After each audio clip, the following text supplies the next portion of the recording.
심판, 나라의 심판에 대한 사역을 나라의 주권에 대한 사역을 가르치는 말씀 가운데 그 나라의 권세에 대한 사역에 대한 증거 내용으로 말씀하고 있는 11장 14절부터 이어지는 그러한 본문의 내용이다. 이렇게 우리는 정리를 해가고 있습니다. 일단 이 나라에 대한 그 주권을 가지고 있는 하나님의 권세로서 백성들을 취하고 그 백성을 향해서 권면을 하고 있는 그런 말씀에 대한 내용이 12장 본문에 담겨져 있는 부분인데요. 자, 백성에 대한 권면의 말씀입니다. 하나님 당신의 백성들을 지금 권면을 하는 내용이에요. 그동안에 무리 수만 명이 모여서 서로 밟힐 만큼 되었다. 예수님을 소문을 듣고 이제 군중들이 모여든 겁니다. 예수께서 먼저 제자들에게 말씀하여 가라사대 바리새인들의 눈으로 곧 외식을 주의하라 라고 가르칩니다. 이제 천국에 속한 백성들에게 천국의 왕으로서 이제 백성들을 가르치고 훈계하는 그런 내용이 담겨져 있다라고 하는 겁니다.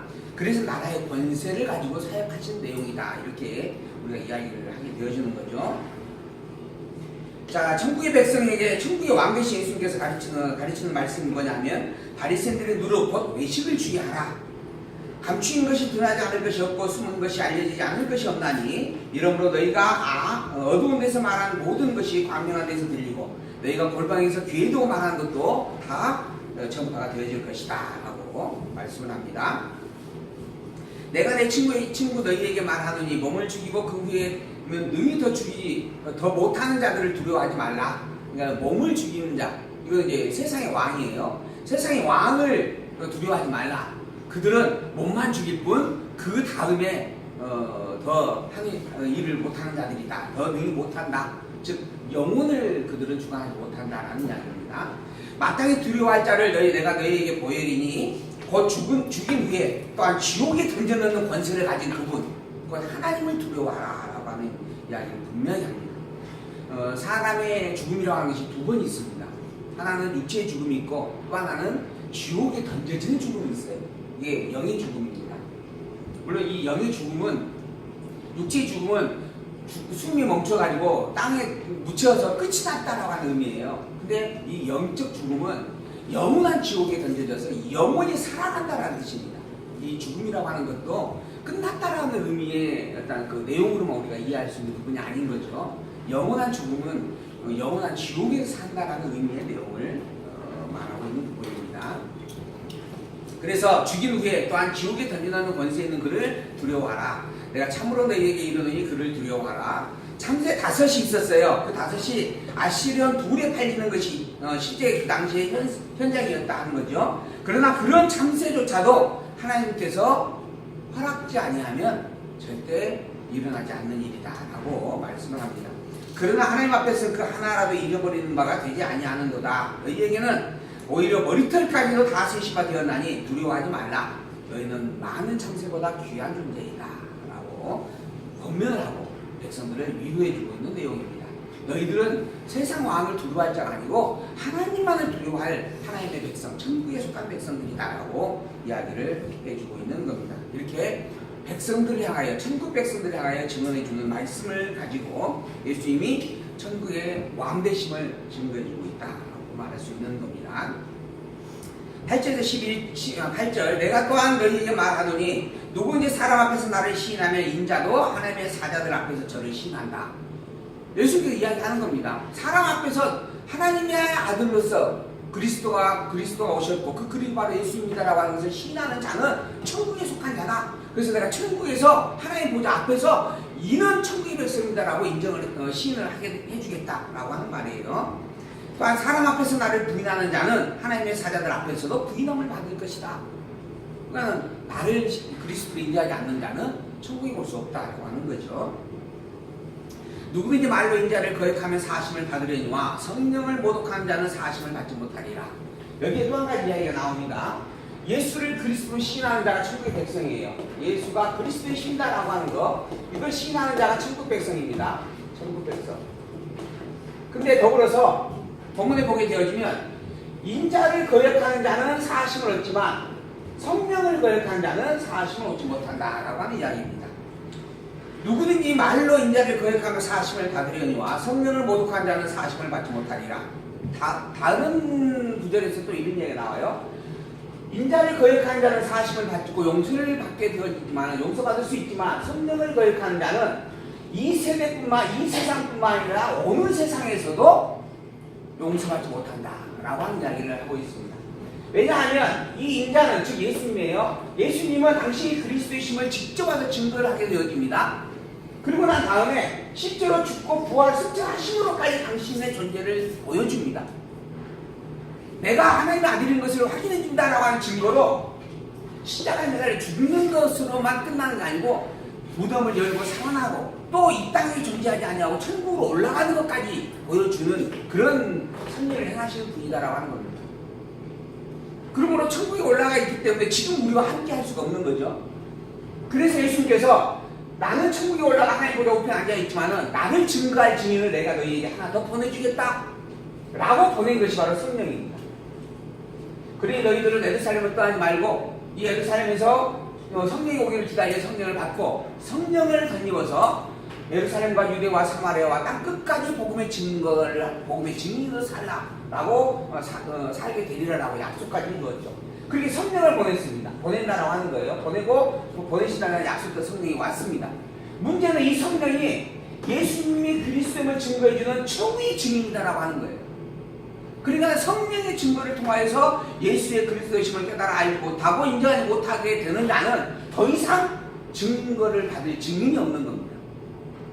더 이상 예수를 그리스도 믿을 수 있는 기회가 없어지는 거예요. 그러니까 이 세상에서뿐만 아니라 어느 세상에서조차도 그는 절대 구원을 얻을 수 없게 되어지는 겁니다. 영원한 지옥에서 살 수밖에 없는 존재가 되어진다고 하는 거죠. 그래서 예수님께서 성령을 보내겠다라고 하는 약속의 말씀을 지금 해주시면서 성령을 모독하는 자는 사심을 받지 못한다라고 이야기를 하고 있습니다. 사람이 너희를 회당과 정사 잡은 이와 권세 있는 이 앞에 끌고 가리니 어떻게 무엇으로 대답하며 무엇으로 말할까 염려하지 말라. 즉 너희들이 이제 예수 그리스도의 증인으로 살게 될 것이고 그로 말미암아 핍박과 고난을 당하게 될 것이고 끌려가게 되어질 것인데 그때 그 권세자들 앞에서 무엇을 어떻게 말해야 되나 고민할 필요가 없다. 고민하지 말라. 마땅히 할 말을 성령이 그때 너희에게 다 가르쳐 주실 것이다. 내가 너희에게 부활 승상을 한다면 성령을 보낼 것이요 그 성령이 너희와 영원토록 이 땅에서 함께할 것이다. 너희의 살아있는 동안에 너희와 영원히 함께하게 될 것이다 라고 말씀을 해주는 그런 부분이죠. 그러면서 백성들이 지금 메시아로 지금 바라보고 예수님을 보고 있어요.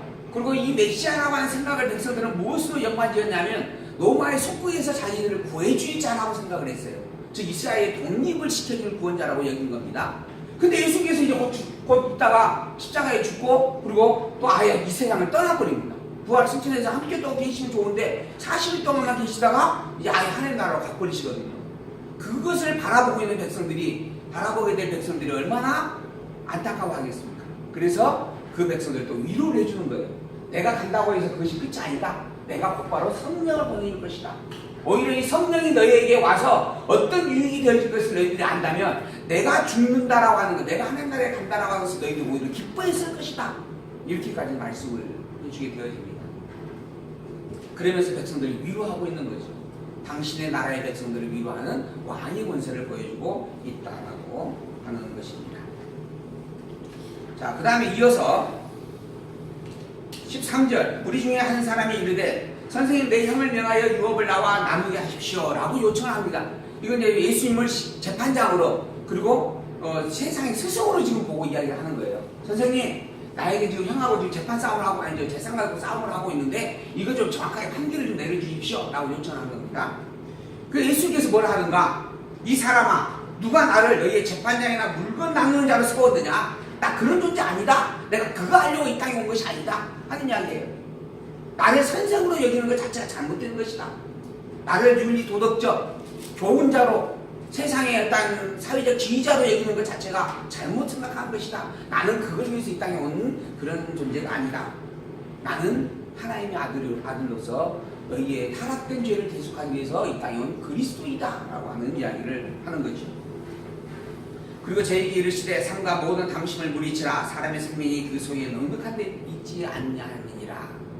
요거는 이 지금 그 재산 싸움을 하고 있는 사람의 해결 방안을 준 게 아니에요. 욕심 버리고 형한테 다 주라 이런 뜻으로 그 문제를 해결해 준 내용이 아니에요. 사람이라고 하는 존재의 본질이 세상에 물질을 욕심을 두는 일이 있는 것이 아니다라고 하는 겁니다. 하나님을 아는 그 일이 인간의 참된 지혜이고 명철이다라고 하는 겁니다. 그래서 솔로몬도 이야기를 한 겁니다. 잠언서를 통해서 여호와를 경외하는 자가 지혜 있는 자이고 거룩하신 자를 아는 게 명철한 일이다라고 하는 겁니다.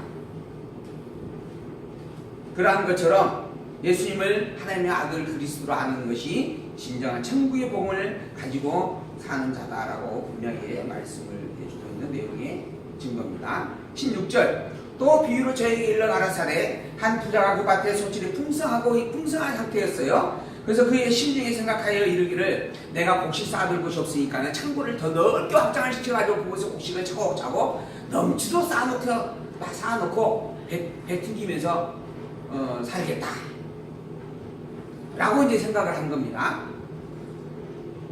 하나님이 이르시되 20절 어리석은 자여 오늘 밤에 내 영혼을 도로 찾으리니 그러면 너 예비한 것이 네 것이 되겠느냐. 참으로 헛된 일이다. 허망한 일이 되어진다라고 하는 거죠. 이 인간이라고 하는 것이 눈에 보이는 그 물질을 많이 쌓아두고 물질에 관심을 두고 욕심을 둬가지고 그것을 창고에 쌓아두는 데에 자기의 어떤 관심과 열심을 내는 게 되어지는 것인데 근데 그게 사실은 참된 일이 아니다라고 하는 겁니다. 하나님께서 그의 영혼을 그날 밤에 취해가버리면 그 일이 다 헛된 일이다라고 하는 겁니다. 자기를 위하여 재물을 쌓아두고 하나님께 대하여 부요치 못한 자는 이와 같다. 하나님을 알지 못하고 사는 자는 결국 어리석고 미련한 자다.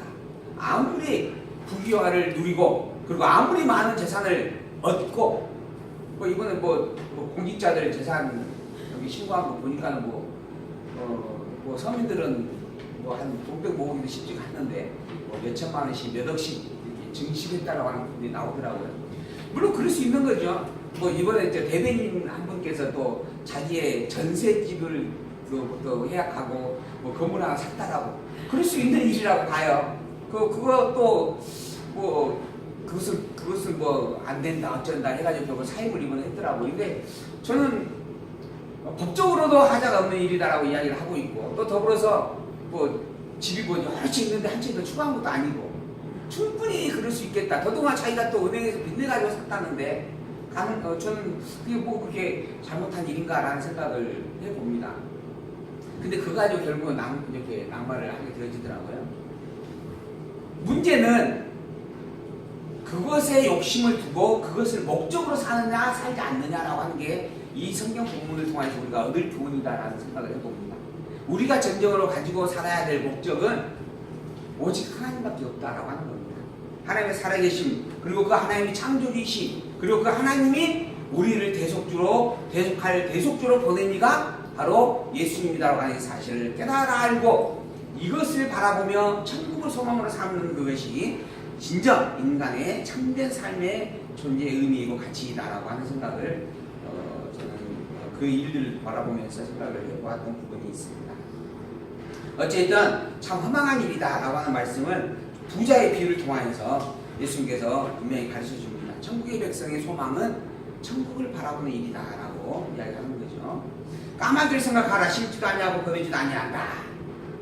그런데 너희가 그 까마귀가 훨씬 더 존귀한 자가 아니냐라고 이야기를 해줍니다. 또 지극히 작은 것을 넣지 못하거나 어찌 그 다른 것을 염려하느냐. 인간이라고 하는 존재가 사실은 자기 머리카락 하나 나게 할 수도 없고 또 하얀 머리를 검게 할 수도 없다라고 하는 겁니다. 물론 요즘 기술이 좋아서 저도 하얀 머리가 많은데 이렇게 지금 검은 색으로 물들였잖아요. 그렇다고 해서 조금만 시간이 지나면 또 이렇게 다 하얀색이 나타나는 면이 있습니다. 근본 뿌리부터 검은색으로 나오게 할 능력 자체가 인간에게는 전혀 없다라고 하는 거예요. 이런 의미에서 지극히 작은 것이라도 능히 아무것도 못할 존재가 아니냐 너희가. 그런데 어찌 염려하면서 사느냐라고 이야기를 하는 거죠. 세상의 모든 일들이 내가 염려하고 내가 근심 걱정하고 그리고 또한 내가 그것을 해결하기 위해서 땀 흘려 노력함으로 말미암아 이렇게 되는 것 아니냐라고 생각하는 게 일반적인 사고입니다. 모든 인간 다 그렇게 생각을 하고 삽니다. 그래서 내가 무슨 일을 하려면 열심을 해야 되지 않느냐, 더 아끼고 모아야만 뭔가 하나의 다른 일을 우리가 더 나은 일을 살 수 있지 않겠느냐라고 생각을 하죠. 근데 그건 하나님을 전혀 알지 못하는 사람들이 가지고 있는 보편적 생각입니다. 하나님을 아는 자는 내가 내 능력으로 말미암아 내 노력으로 말미암아 일이 이루어졌다라고 하는 생각을 하기 이전에 이 모든 만물의 주인 되신 이가 하나님이다라고 하는 것을 먼저 생각하는 자입니다. 그리고 더불어 모든 만물을 창조하신 하나님은 어떤 분인가? 모든 만물을 창조하신 이 하나님, 우리가 사는 세상입니다. 이 하나님은 원래 영원하신 분이에요. 영원자. 창조주이시며 모든 만물을 창조하기 이전부터 이미 작정하셨고 예정하셨고 그리고 그것을 시간 속에다가 직접 승리까지 하고 있는 주권자예요. 주권자. 그래서 우리가 하나님을 이야기할 때는 전능자이십니다. 주권자이십니다. 또는 영원자이십니다. 또 신실한 분이십니다. 이렇게 찬양을 하는 거예요. 이런 능력을 가진 분을 우리는 하나님이다라고稱하는 겁니다.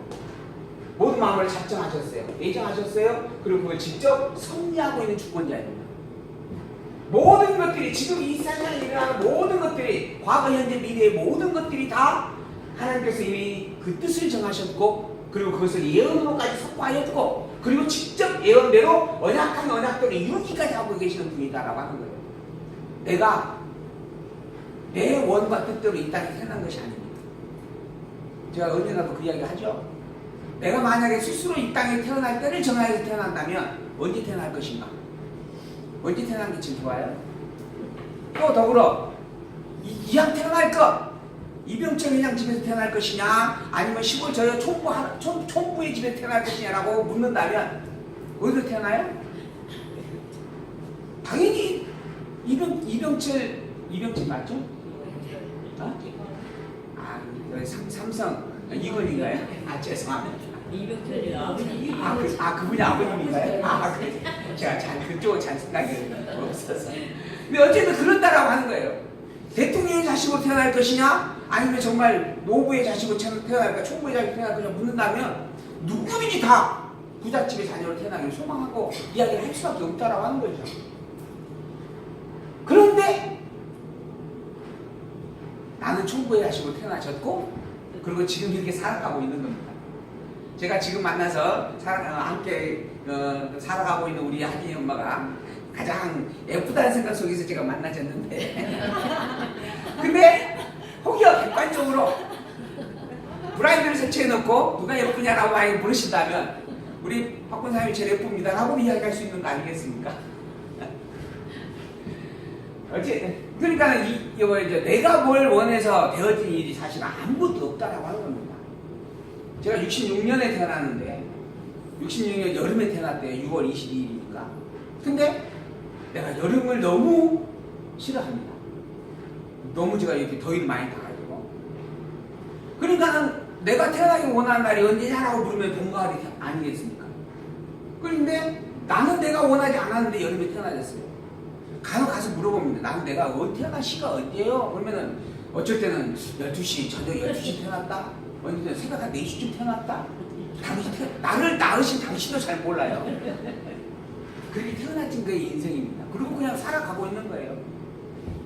제가 군대를 갈 때도 마찬가지입니다. 군대를 가려고 할 때 하기 전에 한 몇 달이 공백이 생겼어요. 그래서 노는 이 책이나 좀 보자. 마침 집에 갔더니 교통관리사 자격증이라고 하는 무슨 책이 하나 있었어요. 저희 형님이 공부를 하려고 사놨나 봐요. 근데 그게 마침 눈에 띄었어. 그래서 그냥 이거나 보자 하고 갔는데 야 봤으니까 시험이나 쳐볼까?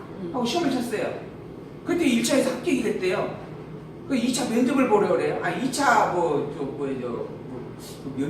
면접은 3차 했는데 2차 또 시험을 봤어요. 근데 또 합격이 됐대요. 그러니까 3차 면접을 구로공단 어디 산업안전공단이거든. 구로공단으로 오래 서울. 내가 서울을 처음 가봤어요 그때. 군대 가기 전에 시골 생활만 하다가. 그래서 물어보려 해가지고 이제 갔는데 3차를 봤어요. 그거 난 다음에 나중에 무슨 학교 통지서 하나 딱 왔어요. 그러고 난 다음에 이거 뭐 그냥 재미로 봤는데 합격이 됐네? 하고 툭 던져놓고 군대를 갔거든요. 군대 가면서 뭐 재주가 있으십니까? 하고 묻기에 이번에 뭐 시험 하나 봤는데 이게 합격증이 왔대요? 하고 이야기를 했어요. 그랬더니 그래요? 그럼 당신은 주특기를 이걸로 하고 가셔야 됩니다. 그거 어디로 보내더라고요. 일반 보병으로 가야 될 사람인데, 그래갖고 어디 포병이 무슨 사단에 무슨 통신장에 무슨 뭐 기록하는 뭐 그런 걸로 해갖고 병가가 돼가지고 갔어요. 아마 보병을 갔으면 저는 군대를 버티기가 어려웠을 것 같아요. 제가 몸이 좀 약해서. 근데 포병으로 가가지고, 포병인데 또 포가 하나도 없는 부대예요. 그저 행정만 하고 있는 부대예요. 그래가지고 그곳에서 아주 여유롭게 또 군생활 하잖아요. 그러고 난 다음에 이제 와서 딱 해가지고 지내다가 이렇게 삶을 살게 되어지는데, 어느 날 교통법규를 위반을 해가지고 이제 교육을 받으러 갔어요. 좀 이렇게 감면을 하려고. 거기에서 나와서 이렇게 강의를 하는 분들이 있는데, 그분들이 다 교통안전관리자 그 자기가 가지고 있는 분들이더라고요. 그래서 내가 수송을 해갖고 알아봤더니 그게 고시였더만요. 고시. 3차까지 치르는 고시. 내가 공부도 안 해서 이상하게 그게 한 것도 이상한 일이지만은, 또 그것이 고시인 줄 모르고 그렇게 허무하게 버렸던 것도 참, 지금쯤이면은 가니까 다 교수님하고 이야기를 하더라고요. 그래서 제가 목사가 아니고 교수가 됐을 뻔했는데, 근데도 이렇게 지금 또 목사가 됐으니까 참 여러분도 만나고 그러는 거지만, 그래서 야, 내가 정말 살아온 인생이 알고 모르고 하면서 이렇게 정말 지내져 왔구나라고 하는 생각을 참 많이 해보거든요. 내 뜻대로 된 일이 사실은 아무것도 없다라고 하는 부분을 제가 표현을 해보는 내용들입니다. 오직 우리가 관심을 둬야 될 것은 정말 하나님밖에 없다라고 하는 거예요. 이 모든 만물의 진정한 참 주인 되신 그 하나님을 온전히 주인으로 알고 사는 것, 이게 진정한 성도의 모습이다, 천국 백성의 모습이다라고 하는 겁니다. 그러지 아니하면 참으로 믿음이 적은 자다라고 하는 하나님의 천만의 말씀을 들을 수밖에 없는 이들이다라고 하는 거죠. 그래서 이제 예수님께서도 그 말씀하시면 28절, 오늘 있다가 내일 아궁이에 던지고는 들불도 하나님이 이렇게 입히시거든 하물며 너희일까 보냐, 믿음이 적은 자들아. 아직도 그렇게 천국에 대해서 제대로 알지 못하느냐라고 예수님께서 한 말씀하고 있는 부분들이죠. 우리의 생명의 근원은 우리의 영혼입니다. 우리의 육체가 아니라, 그리고 우리의 영혼의 근본은 하나님에게 있습니다. 우리에게 생명의 기본을 주셨고, 이 땅에 만든 창조주 세계에서 흙을 취하여 하나님의 생명의 기본인 호흡을 주어서 인간이 되게 하셨다라고 하는 겁니다. 그리고 또한 타락으로 말미암아 죽은 영이 되어져 버렸던 우리에게 그리스도의 생명을 나눠 주어서 산 영이 되게 했다라고 하는 겁니다.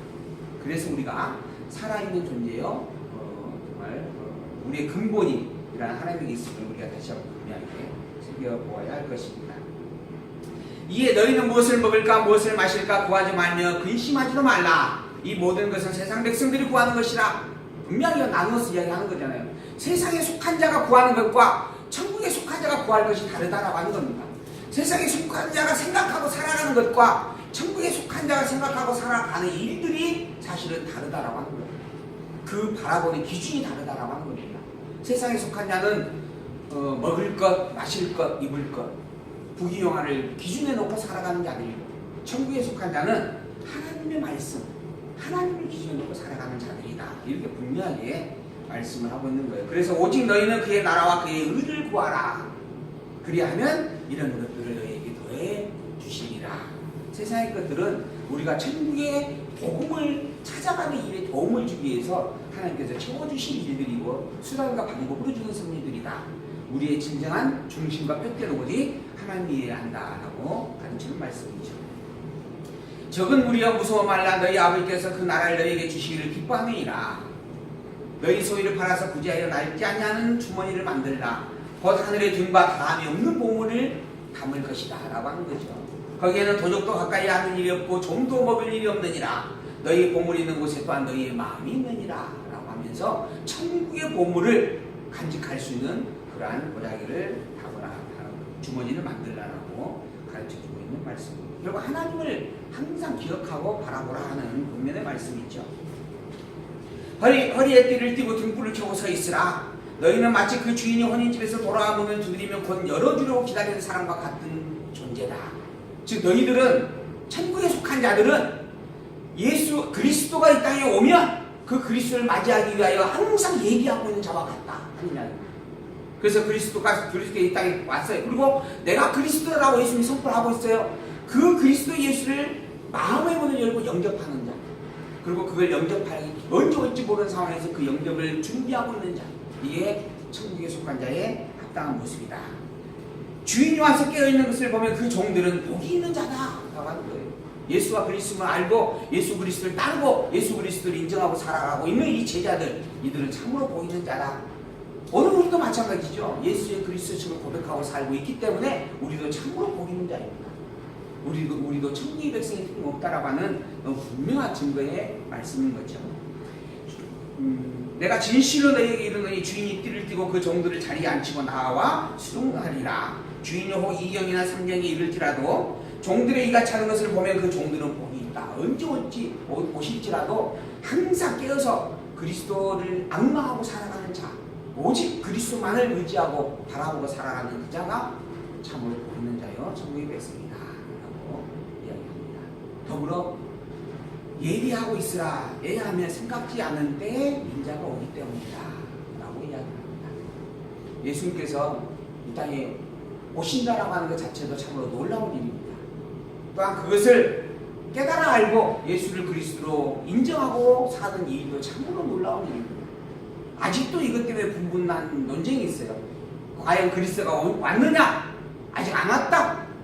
그렇게 이야기하고 믿는 자들은 누구냐? 유대인들입니다. 지금도 유대인들은 아직 그리스도 안 왔다. 우리가 아직 제대로 회복되지 못했다. 우리는 아직도 그리스도를 바라본다. 기다리고 있다. 라고 이야기를 하는 그런 신앙을 고백합니다.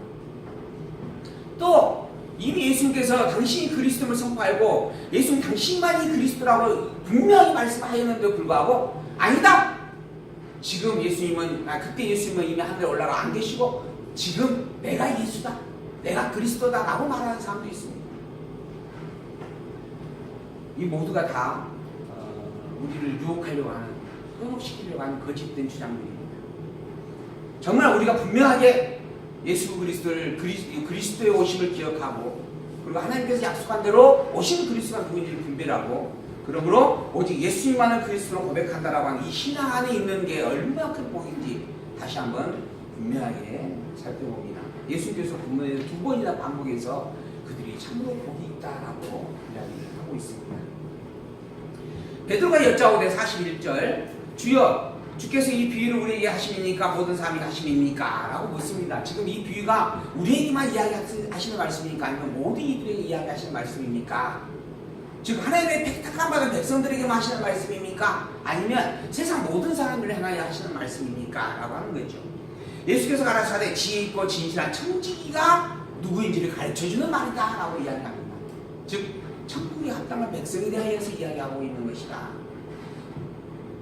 지혜 있고 진실한 청지기가 되어서 주인에게 그 집 종들을 맡아 때를 따라 양식을 나누어줄 자가 누구냐? 주인이 이를 때 그 종에 이렇게 하는 것을 보면 그 종은 참으로 복이 있는 자이다. 내가 참으로 너에게 이르노니 주인이 그 모든 소유를 저에게 다 맡겨줄 것이다. 그게 바로 충직한 청지기의 모습이다. 그런 자가 참으로 충직한 청지기이다 라고 말씀하는 거죠. 만일 종이 그 마음에 생각하기를 주인은 더디 올 것이야. 그래 지금은 좀 놀아도 돼. 이건 주인에게 합당한 청지기가 아니다라고 이야기를 또 해주는 거죠. 생각하지 않는 날에 분명히 와서 봤을 보고 그런 종을 보게 되어지면 그에게 책망만이 있을 뿐이다라고 이야기를 하는 것이죠. 47절 주인의 뜻을 알고도 이르지 아니하고 그 뜻대로 행치 아니한 종은 많이 맞을 것이요 알지 못하고 맞을 일을 행한 종은 적게 맞는다. 그러니까는 주인에게 충직하지 못한 자가 다 매를 맞는 자예요. 그 중에서 알면서도 행하지 않는 자는 더 많이 맞는 자고 알지 못하고 미련하여서 행한 자는 적게 맞는다라고 하는 거죠. 그러나 둘 다 맞는 매를 맞는 자입니다. 즉 하나님에게는 합당치 않는 불순한 종이다라고 하는 의미를 담고 이야기하는 거죠. 이 말의 의미는 유대의 지도자들과 유대의 백성들이 향해서 하는 말이에요. 당시 유대의 지도자들은 바리새인이 있었고 서기관이 있었고 율법사가 있었고 대제사장이라고 하는 사람도 있었습니다. 근데 이들의 존재는 어떤 존재냐면 이때는 구약시대에 아니 신약성경이 지금 써가지 않는 상태입니다. 예수께서 오셨을 때는 구약의 성경이 있는데 이 구약의 성경을 성전에다가 모셔놓고 그리고 그 성경을 읽을 수 있는 특권을 가지고 있는 자들입니다. 오직 이들만이 성경을 보고 듣고 읽고 그걸 필사하는 그런 자격을 가지고 있었습니다. 그러니 누구보다도 하나님의 말씀에 가까이 있는 자들입니다. 그런데 그런 자들이 하나님의 말씀을 가까이 하고 하나님의 말씀을 자기의 소유물로 여기고 있는 그러한 자들이 예수를 알아보지 못합니다. 그러니 그들은 또 큰 매를 맞을 수밖에 없다라고 하는 거예요. 더불어 그들의 말만 믿고 따라가면서 그것이 참된 것인지 거짓된 것인지를 깨달지 못하고 함께 죄 속에 있었던 백성들도 매를 맞는다라고 하는 거죠. 그래서 제가 늘 말씀을 드리는 거예요. 지도자의 가르침을 받고 따라갈 수밖에 없는 것이 성도들의 모습이지만 더불어 성도에게도 이미 하나님의 영이 함께 계시는 자 계시기 때문에 직접 살필 수 있는 한 살펴서 분별하고 깨달아야 된다. 그 가르치는 자의 가르침이 참된 것인지 거짓된 것인지 생각을 해보고 그리고 분별해서 살펴보기도 하고 그리고 옳고 그름을 정확하게 규명할 수도 있어야 된다.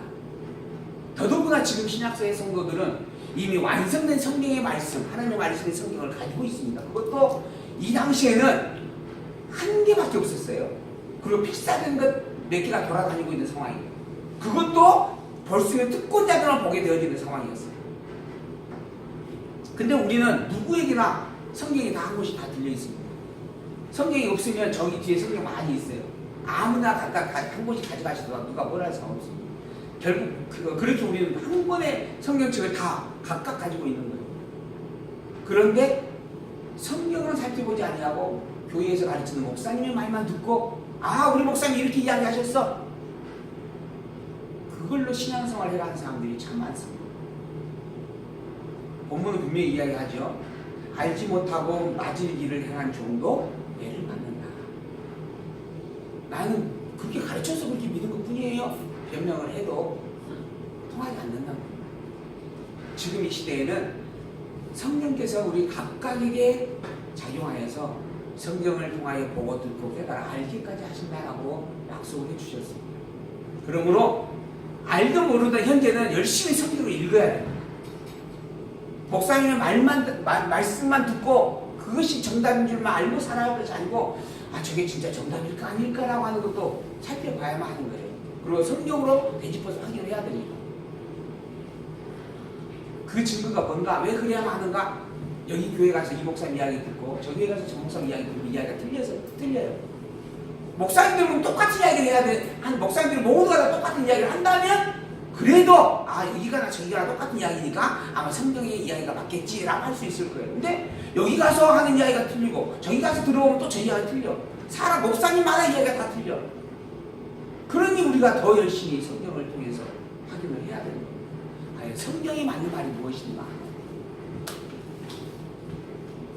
그리고 난 다음에 이제 이어서 나라의 심판에 대한 말씀을 가르치고 있는 증거의 내용이 12장 49절부터 기록이 되어져 갑니다. 12장 49절 시간이 되어지는 데까지 해서 조금 더 살펴보고 진행을 하도록 하겠습니다.